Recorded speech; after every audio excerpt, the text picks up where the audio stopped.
It's a common belief that social media makes us antisocial. By having a phone on you at all time and using apps like Twitter, Facebook, Instagram, and Tinder, just to name a few, it's become way too easy to avoid direct communication, and we are becoming increasingly antisocial in public settings. It is a common belief that social media makes us antisocial. This is not necessarily the case.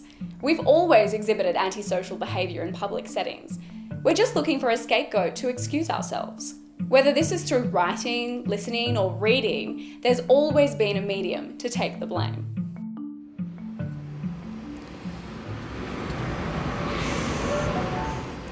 Did anyone get the train today? Or the bus? I don't know about you, but public transport is the epitome of antisocial behaviour. Scrolling through your newsfeed or updating your status while you're in a public place is a personal choice. Twitter didn't force you to do it. One user on popular discussion forum debate.org argues that it is in fact ourselves who create the distance and barriers between people. And he has a point. People generally do refrain from sparking up a conversation with a stranger or even sitting next to them unless they absolutely have to. Why should social media cop all the slack when people are equally as unsociable when they sit there and read the paper or a book? See, not a phone in sight. And these guys aren't talking, and those headphones just scream, "Do not talk to me." If there's anyone to blame, it's us. When you sit on the train like this, or this, you don't really look like you want company. Social media is simply the newest medium we have, so we use it to get around acknowledging that this is all natural human behaviour. We asked some people what they would do without social media. If I didn't have a phone, I would probably still not talk to people on the train, unless I knew them, but probably not. Why should we blame Facebook for behaviour that has existed for decades and potentially centuries, way before Mark Zuckerberg?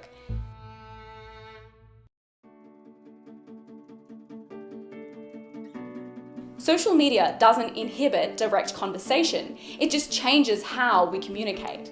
And in a public setting, this can come across very negatively.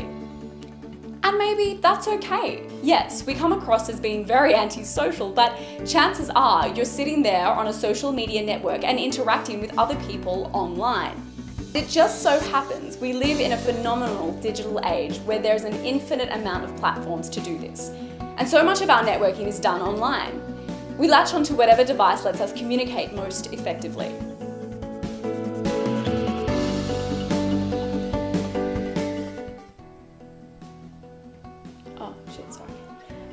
Social media doesn't make us antisocial.